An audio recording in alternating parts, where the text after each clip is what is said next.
సత్యసాయి వయసెంత? 96 ఏళ్లు జీవిస్తానని చెప్పిన బాబా తన మాట నిలబెట్టుకున్నారా? భక్తులకు వచ్చే ఈ సందేహాలకు సమాధానం దొరికింది. సత్యసాయి చెప్పినట్టుగానే పూర్తి కాలం జీవించాకే దేహం వీడారని బాబా ప్రసంగాల అనువాదకుడు ప్రొఫెసర్ అనిల్ కుమార్ చెప్పారు. సాయి బోధనలు మహా విప్లవంగా, విజయ సంఖారావంగా ప్రపంచవ్యాప్తంగా మార్మోగాయంటున్న అనిల్ కుమార్ తో Swami face to face. Puttaparthi Sathya Sai Baba ఇల్లు నడిచే ప్రత్యక్ష దైవం.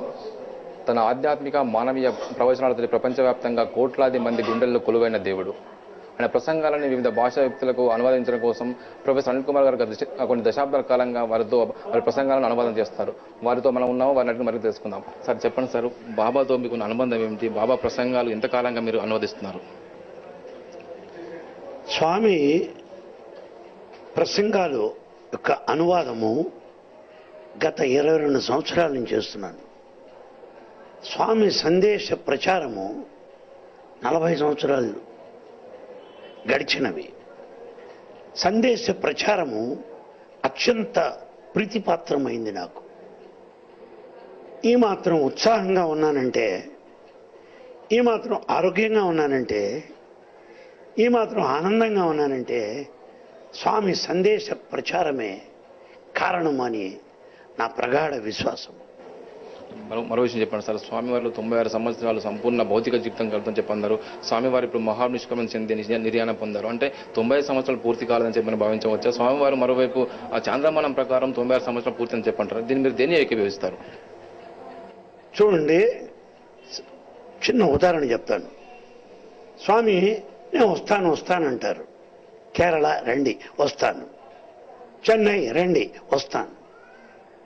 లోపలికి వచ్చాక అడిగాం, స్వామి వస్తానన్నారు కదా, ఎప్పుడు వెళ్తున్నారు అని చెప్పాను. అప్పుడు అన్నారు స్వామి, వస్తానన్నాను కానీ ఎప్పుడో చెప్పలేదు కదా అన్నారు. అలాగే 96 సంవత్సరాలు అన్నారు కానీ ఏ లెక్క ప్రకారం మీకు చెప్పలే. చంద్రమాస లెక్క ప్రకారం 96 సంవత్సరాలు దాటిపోయింది. సహస్ర చంద్ర దర్శనం చేశాడు స్వామి, కనుక ఆ లెక్క 96 దాటిపోయింది. కనుక స్వామి వాక్కు సత్యవాక్కు, ఐఎమ్ ది ట్రూత్ అన్నది స్వామి మాట నెరవేరింది. బాబా వారి బోధనల్లో మనం ప్రధానంగా మనం గ్రహించవలసిన విషయం ఏమిటి? మీరు కొన్ని దశాబ్దాల కాలంగా మీరు స్వామివారి బోధనలు మీరు అనువాదం చేస్తున్నారు. అంటే ఈ స్వామివారి బోధనలోని సాధారణంగా ప్రతి వ్యక్తి కూడా గ్రహించవలసిన ప్రధాన విషయం ఏంటి? రెండే అండి. ఎన్ని కళ్ళు కావాలి మీకు? 2. ఎన్ని చెవులు? 2. అదే రీతిగా ఏ 2? స్వామి చెప్పేది 2. ప్రేమ సేవ, ప్రేమ సేవ, ఈ 2 చాలు. అదే వారి యొక్క ప్రచారము, వారి సందేశం. మరొక ప్రపంచవ్యాప్తంగా అనేక మంది బాబాలు ఉన్నప్పుడు కూడా సత్యసాయి బాబా ఒక ప్రత్యేకమైన ఒక దైవంగా ప్రజలంతా కూడా భావించారు. మరోవైపు చెప్పే బోధనల కంటే చేసే పని అని చెప్పేసి ఆయన ఒకవైపు ఆధ్యాత్మిక బోధనలు చేస్తుంటే మరోవైపు మానవీయ కార్యక్రమాలు చేశారు. అంటే వీటిని ఏ విధంగా చూడవచ్చు మనం? చాలా బాగా అడిగావయ్యా. మానవీయత, హ్యుమానిటీ, ఈ మానవత్వమే దివ్యత్వము. మానవత్వము దివ్యత్వమునకు దారితీస్తుంది. మానవత్వము దివ్యత్వమును అందిస్తుంది. ప్రారంభంలో మనలో పశుతత్వం ఉన్నది, మానవత్వం ఉన్నది, దివ్యత్వం ఉన్నది. పశుతత్వమును అణగద్రొక్కి మానవత్వమును పెంపొందింపచేసుకొని దివ్యత్వమును అనుభవించాలి. అదే ఆధ్యాత్మిక జీవనం. అంటే మానవీయ కార్యక్రమాలు చేశారు. చాలా విధంగా చాలా ప్రాంతాల వ్యక్తులకి ఉచిత విద్య, ఉచిత వైద్యము, చాలా కరువు పీడిత ప్రాంతాలు అందరికీ త్రాగునీరు వసతి కూడా కనిపించారు. అంటే ఒక ప్రభుత్వ సంస్థలు కానీ ప్రత్యేక సంస్థలు చేయాలని పనిని బాబా ఒక వ్యక్తిగా, ఒక దైవంగా చాలా మందికి పని చేయడంలో ఆ బాబా యొక్క గొప్పతనం ఏమిటి? చూడండి, ఆయన ప్రచారం అక్కర్లేదు. తరువాత స్వామి యొక్క సాంఘిక సంక్షేమ కార్యక్రమాలు జాతి, కుల, మత, దేశ, కాల, లింగ వివక్షతలకు లొంగింది కాదు. సర్వుల సంక్షేమాన్ని కాంక్షించే స్వామి యొక్క కార్యక్రమాలు. స్వామే చెప్పారు, వారి మాటలు చెప్తాను.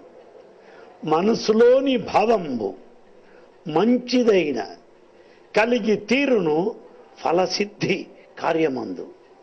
మనసులోని భావంబు మలినమైన ఫలము కూడా ఆ రీతిగా మలినమగును. మరో సందులో స్వామి చెప్పాడు, సేతు వారధి నిర్మించాలనుకున్నాడు రాముడు. ఉడత సాయం చేసింది, వానరులు సాయం చేశారు, అందరూ సాయం చేశారు రాముని యొక్క కార్యంలో. కానీ సాయిరాముని యొక్క కార్యక్రమంలో అందరూ పాల్గొంటారు. ఎందువల్ల? వారి కార్యక్రమములు జగత్ కళ్యాణం కొరకు ఏర్పడినటువంటి. అంటే మరోవైపు సాయి అందిస్తున్న సత్యసాయిబాబా అందిస్తున్న ఈ విద్యా కార్యక్రమాలు కానీ వైద్య కార్యక్రమాలు కానీ ప్రపంచ స్థాయిగా ఎలాంటి ఎవరికి తీసుకోని విధంగా అత్యున్నత స్థాయి ప్రమాణాలతో నడుస్తున్నాయి. ఈ నడవడానికి ప్రధాన కారణం ఏంది? అందులో అంకిత భావం ఏంది? కాస్త స్థూలంగా ఆలోచిద్దాం. గాలి పరిశుద్ధమైంది, మనం దాన్ని కాలుష్యం చేశాం. జలము నిర్మలమైనది, మనం జల కాలుష్యం చేశాం. భగవంతుని అన్నీ కూడా కాలుష్యరహితమైనవి, పరిపూర్ణమైనవి. Sai is perfect. ఏది చేసినా పర్ఫెక్ట్గా ఉంటాడు, పరిపూర్ణము. ఇంత గడ్డి పోచ దోషం కూడా ఉండదు. అందువల్ల సాయి కార్యక్రమాలు ఇంత కొనసాగింది. ఏ కార్యక్రమం కూడా లోపం లేదు.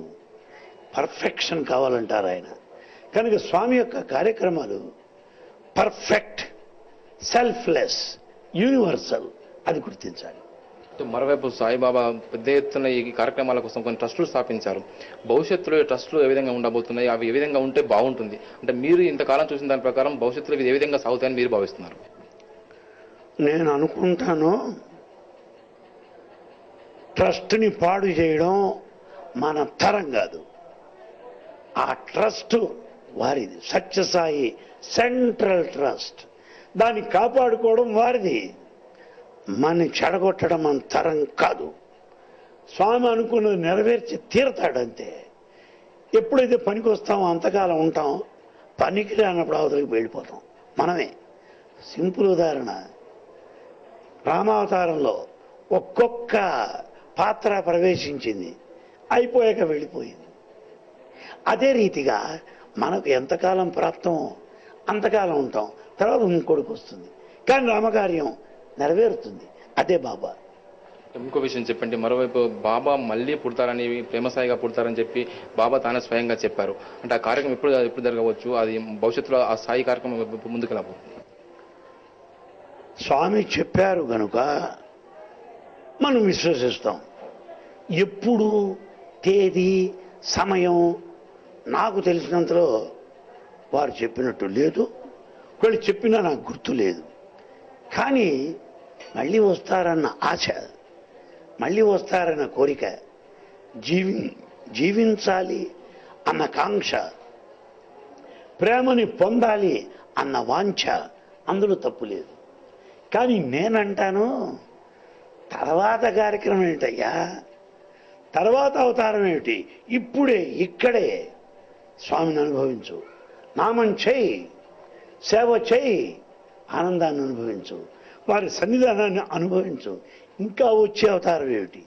అప్పుడు పుడతామో లేదో, పుట్టాక వారిని గుర్తిస్తామో లేదో, గుర్తించాక కొనసాగుతామో లేదో. ఇప్పుడున్నాం, దీన్ని అనుభవిద్దాం, దీన్ని స్థిరం చేసుకుందాం. అది నా ఉద్దేశం. ఇంకో విషయం చెప్పండి, మరోవైపు మామూలు కుగ్రామంగా ఉన్న గుల్లపల్లి గ్రామాన్ని పుట్టపర్తి అనే ఒక ఆధ్యాత్మిక ప్రపంచ స్థాయి కేంద్రంగా తీర్చిదిద్దారు. భవిష్యత్తులో అంటే మామూలుగా సాయి భౌతికంగా లేని ఈ పుట్టపర్తి పట్టణాన్ని ప్రజలు ఏ విధంగా ఊహించుకుంటారు? షిరిడీలో భౌతికంగా షిరిడీనాథుడు లేడు. కానీ ఆ షిరిడి ఇవాళ 5 స్టార్ హోటల్స్ ఉన్నాయి, ఫారెన్ ఫెసిలిటీస్ ఉన్నాయి, సత్రాలు ఉన్నాయి, ఫస్ట్ క్లాస్గా ఉంది. ఎందువల్ల? భగవంతుడు ఎక్కడైతే కాలు పెట్టాడో అది పుణ్యక్షేత్రం. కాశీ, తిరుపతి, షిరిడే, పుట్టపర్తి దివ్యక్షేత్రము, వాటికన్ సిటీ, మెక్కా, గురుద్వార్, అమృత్సర్, పుట్టపర్తి దివ్యక్షేత్రము, వాటితో సమానము, సందేహమే లేదు. Flying to Hyderabad, Bangalore or Chennai? Book your flights at 9flights.co.uk. Cheapest ferries guaranteed.